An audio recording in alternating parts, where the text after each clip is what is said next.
in the quiet hills of Pennsylvania, lies Centralia, a town that feels like it's been erased. Google Maps shows empty streets, overgrown lots, and a cracked, colorful road covered in graffiti. Since 1962, a fire has burned under the ground, making the air toxic and the land dangerous. Only a few people stay, living among fumes and sinking earth. This ghost town looks creepy, like a place forgotten by time, and its story is as scary as it sounds. Centralia used to be a busy place, with over 1,000 people in coal mines that kept it alive. But in May 1962, everything changed. The town tried to burn out a landfill to clean it up, but the fire spread to old coal tunnels below and wouldn't stop. Smoke poured from the ground, and bad smells filled homes. By the 1980s, trees died, roads broke, and people got sick from poison gas. In 1981, a boy almost fell into a 150-foot deep hole that opened under his feet. The town tried to fight the fire, digging trenches and pouring water, but nothing worked. The flames kept burning, and they still do. Maybe for another 250 years. Most people left after the government paid them to move in 1983. Houses were torn down, and Centralia's zip code was taken away. Only a few, like Mayor Lamar Mervine, stayed, fighting to keep their homes, before he died in 2010. Now, fewer than 5 people live there in a town that feels haunted. Google Maps shows the empty layout, with smoke rising from cracks and the famous graffiti highway on Route 61, where artists painted bright designs until it was covered in dirt in 2020. This mysterious town is the inspiration for the horror movie Silent Hill. Centralia's burning heart makes it a creepy place.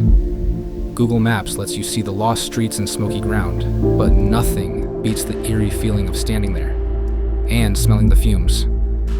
The few who stayed and the painted road gave the town a strange life. But it's mostly trees now, not people. Centralia's story is a sad and spooky one, a place where fire took everything, leaving only ghosts behind.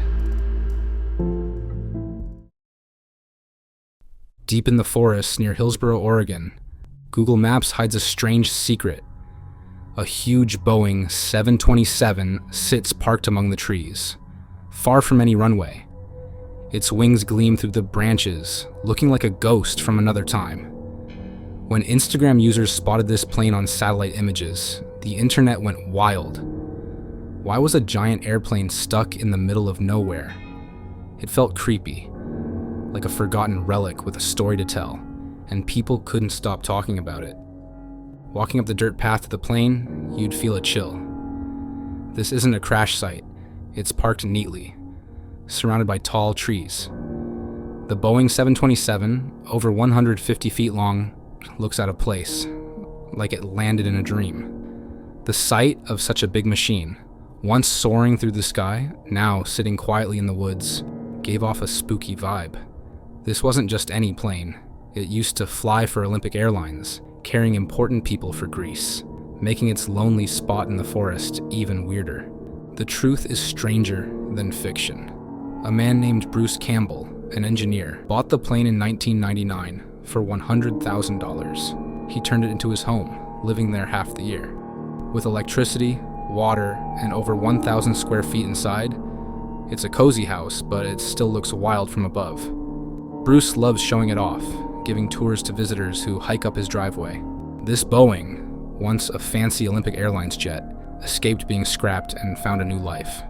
The plane in the Oregon woods is no ghost, but its spooky appearance keeps the mystery alive. Google Maps made it famous, turning a quirky home into an urban legend. Still, seeing it on a screen or in person makes you wonder what other secrets the forest might hold.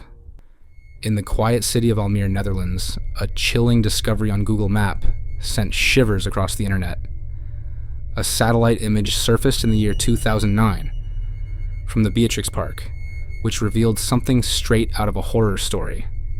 A long, reddish streak trailing across a wooden dock, leading to a shadowy figure standing at the water's edge. To the normal eye, the image captured in 2009 looked like a gruesome crime scene. like someone dragged a body across the dock, leaving a bloody trail behind. Social media exploded with theories, with users whispering about a murder caught in broad daylight. The eerie image sparked a frenzy, and for a moment it felt like the world had stumbled upon a dark secret, hidden in plain sight.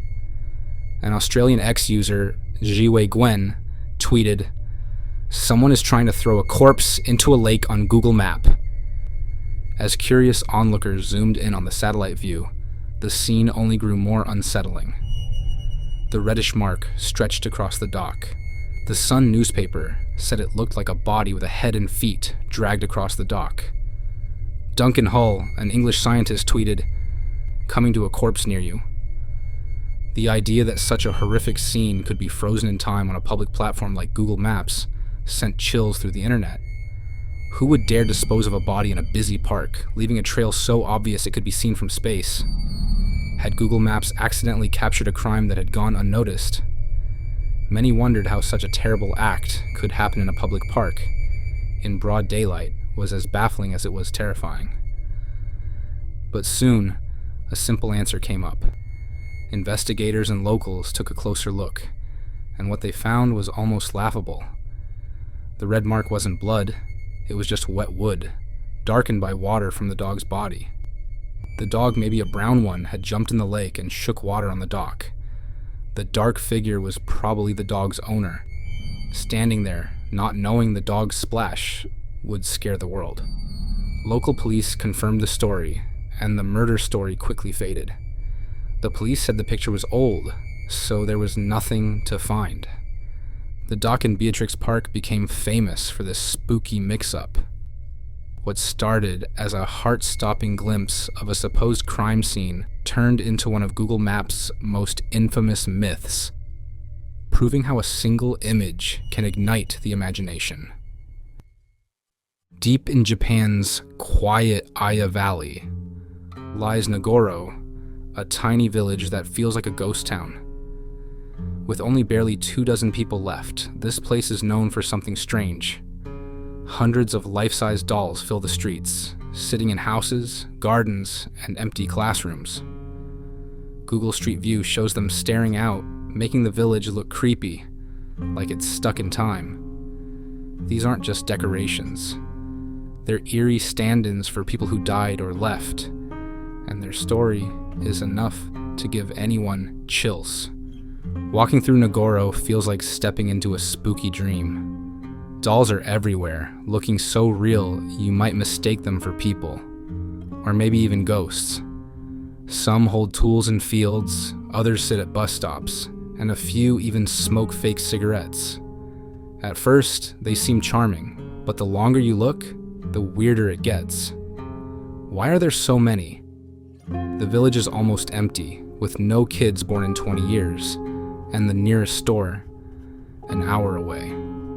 Yet these dolls, over 350 of them, act like they're living the lives of people long gone. Google's cameras caught this odd sight, and soon the internet was buzzing with talk of Nagoro being haunted. The truth behind the dolls is both sad and strange. A woman named Ayano Tsukimi made them all by hand. Born in Nagoro, she watched her hometown shrink from 300 people to almost nothing as people moved away or passed on. After living in Osaka, she came back to care for her sick father, the village's oldest resident. To fill the empty spaces, she started crafting dolls to remember those who left.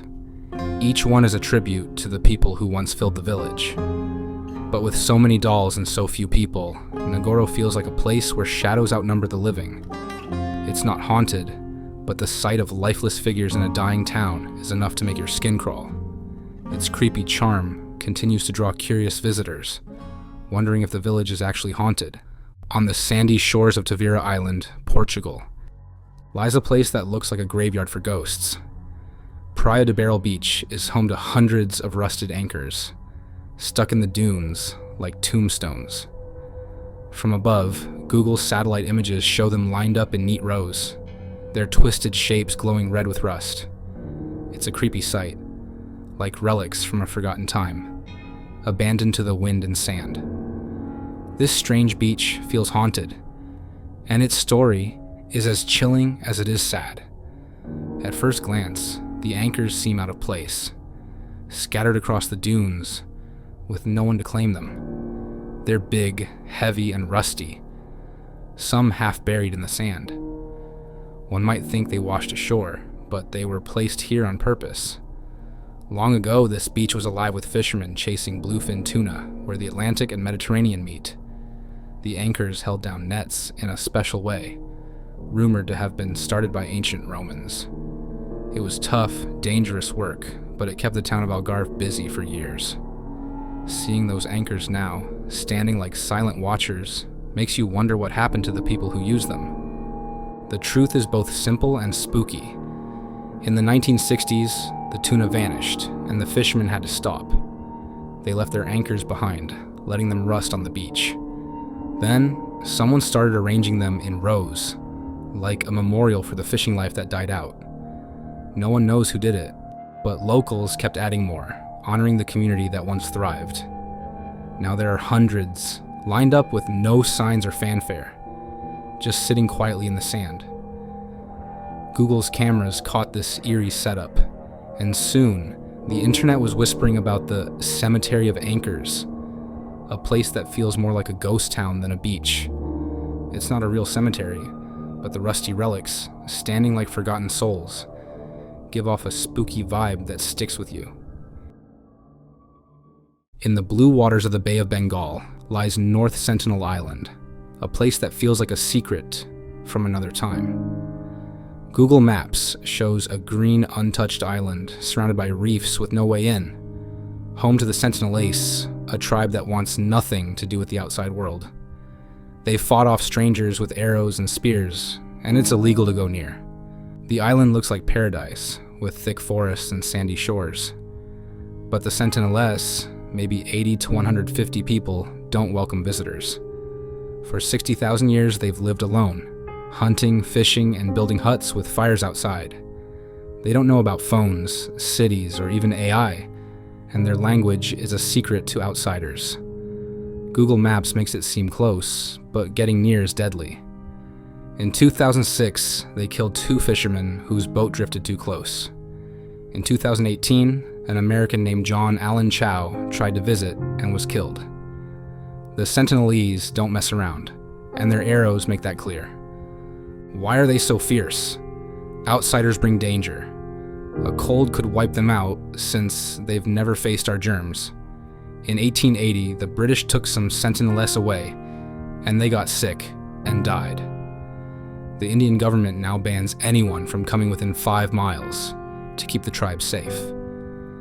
The Sentinelese have always fought back, shooting at boats and even a helicopter after a tsunami. They want to be left alone, living with their bows, canoes, and iron-tipped tools from shipwrecks. But the mystery of their lives, hidden behind the trees, makes people curious, even if it's too risky to try. North Sentinel Island stays a spooky enigma on Google Maps. Its green glow hides a tribe that's fierce and free, untouched by our world. The law keeps it forbidden, and the Sentinelese make sure of it. It's not haunted, but the danger and secrets make it creepy. This island reminds us that some places are better left alone. The barren lands of the Nevada desert hide a place infamously known as Area 51, a military base so secret it feels like a ghost story. Far from any city, this place is locked tight with fences and warning signs keeping everyone out. Google Earth only shows blurry runways, buildings, and strange shapes, but most parts are pixelated, like someone's hiding something big. For years, people have whispered about UFOs and aliens here, making Area 51 the creepiest spot in the desert. The base started in 1955 to test spy planes like the U-2 and the SR-71 Blackbird. Super secret stuff, but nothing too weird, until strange lights began flashing in the sky. People nearby, in the tiny town of Rachel, Nevada, saw odd flying objects and swore they weren't normal planes. Soon, rumors spread that Area 51 was hiding crashed alien ships. Things got wild in 1989 when a man named Robert Lasar said he worked there and saw alien bodies and spaceships. His story later turned out to be fake, but it lit a fire. The internet went crazy, and movies like Independence Day made Area 51 the ultimate alien hideout. Even The X-Files and Doctor Who joined in, turning the base into a spooky legend. But the truth? The military says it's just a place to test new planes. Those UFOs were probably secret aircraft, looking strange in the dark. The CIA didn't even admit Area 51 existed until 2013, when they said it was for the U-2 program. Still, the locked gates, blurry Google Earth shots, and stories keep the mystery alive. Why hide so much if it's just planes? People still flock to Rachel's extraterrestrial highway to catch a glimpse, hoping to spot a glowing ship in the night sky. The desert base sits quiet, but its legend grows, pulling in anyone who loves a good mystery. Maybe it's just planes, or maybe something stranger is out there, waiting to be found. In the empty Nevada desert, at coordinates 37.401573, minus 116.867808 Google Maps shows something weird. A huge grid of shapes. Triangles, circles, and rectangles carved into the dusty ground. It looks like a secret code, only visible from the sky. The internet went crazy when they saw it, whispering about alien landing pads, old ruins, or hidden military tests. This creepy pattern, lost in a place so far from anywhere, feels like a puzzle no one can solve. And it gives you chills just looking at it. The shapes are perfect, too neat to seem natural. Some stretch for miles, others are small, etched into the dirt like giant drawings. They're in a lonely spot, where no one goes, making them even spookier. Are these signs from aliens, like Nevada's nearby Area 51? Some said they could be ancient symbols from a lost tribe, left behind long ago. Others thought they looked like art, but who would make something so big, in the middle of nowhere? The satellite images spread fast, and every guess made the mystery deeper, like the desert was hiding a big secret. The truth is, nobody knows for sure. Some experts say the patterns might be from military tests, like secret drills or plane experiments. Since Nevada is full of bases, others think wind and water shaped the ground over years, making these shapes by chance. A few believe they're just art left to spark wonder, but with no clear answer, the grid stays creepy. It's too far out to visit easily, and the government isn't bothered. Close to Area 51, it's hard not to wonder if something strange, like UFOs, could be tied to it. It's not a ghost town or a haunted house, but it sure feels alive with secrets. Maybe it's just art, or maybe it's a clue to something bigger, waiting out there in the dust. And there you have it, the creepiest coordinates Google Maps has ever revealed. Next time you're browsing maps, zooming into empty corners, think twice about what you might find. Some secrets are better left alone. Feeling brave? Drop a comment with the spookiest place you've seen online. Until next time, keep your eyes open and your doors locked. You never know what's creeping out there.